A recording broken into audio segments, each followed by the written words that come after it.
Faure Gnassingbé, Alassane Ouattara et Paul Biya offrent le prototype de la démocratie occidentale à la démocratie africaine. Les pays africains, après les indépendances, ont longtemps été dirigés par les régimes dictatoriaux pendant plusieurs dizaines d'années, avec leur cortège de dégâts aussi bien sur le plan économique que dans le domaine de la violation des droits humains. Pendant pratiquement une trentaine d'années, l'expérience de la dictature en Afrique après la décolonisation s'est révélée décevante et regrettable à cause des dérives des dirigeants africains hostiles aux principes élémentaires de la bonne gouvernance et du respect des droits de l'homme. Le vent de l'Est vint alors et les années 90 contraindre les régimes autocratiques à se métamorphoser en une nouvelle forme de régime impliquant de nouvelles méthodes de gouvernance. Il s'agit bien de la démocratie. Bon gré mal gré, plusieurs États africains ont pu avancer à cloche-pied vers l'instauration d'une démocratie véritable. Quelques pays sont parvenus, non sans difficulté, à s'adapter aux principes fondamentaux de la démocratie héritée de l'Occident. Le Bénin,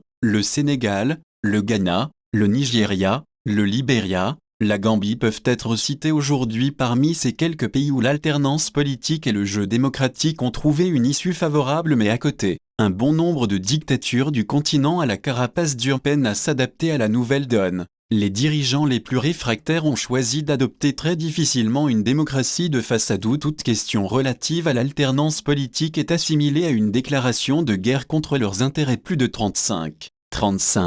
ans après l'avènement de la démocratie, comme à tout hasard, l'Afrique fait face à un nouveau courant de turiféraires des dictateurs hostiles à la démocratie qui tentent de démontrer aux peuples africains qu'il faut aux pays du continent noir leur propre démocratie, celle qui, selon eux, serait mieux adaptée aux réalités africaines. Tel est le refrain et le prétexte servi à tout bout de champ par les héros des chefs d'État africains hostiles à l'alternance politique et au principe de la bonne gouvernance, alors que dans des pays comme le Ghana, le Bénin, le Sénégal, le Libéria et ailleurs, l'on voit la démocratie et l'alternance politique au sommet de l'État marcher à merveille. Des pays comme le Togo, le Cameroun, la Côte d'Ivoire ou encore le Congo-Brazzaville végètent encore dans la politique du pouvoir à vie, empreint d'un système d'impunité et de dérives de tout genre. C'est au regard de ce que l'on observe dans les pays cités plus haut que l'on est en droit de se demander si la démocratie adaptée aux réalités africaines est celle qui consiste à modifier ou à changer la constitution pour permettre à un seul homme de confisquer le pouvoir dans le pillage impuni des ressources nationales, à tailler les textes sur mesure dans le seul but d'éliminer les adversaires politiques gênants de la course au fauteuil présidentiel, à réprimer dans le sang son peuple qui revendique le changement pour le mieux.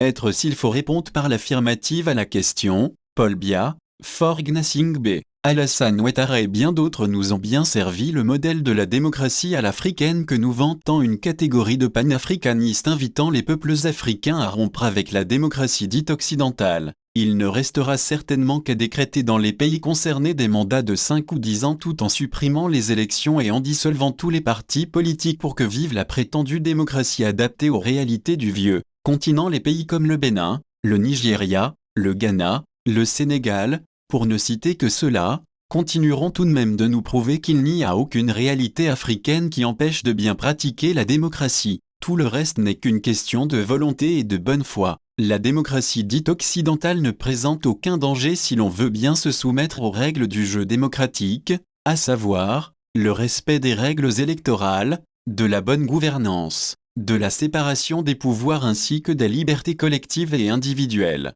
Joachim S.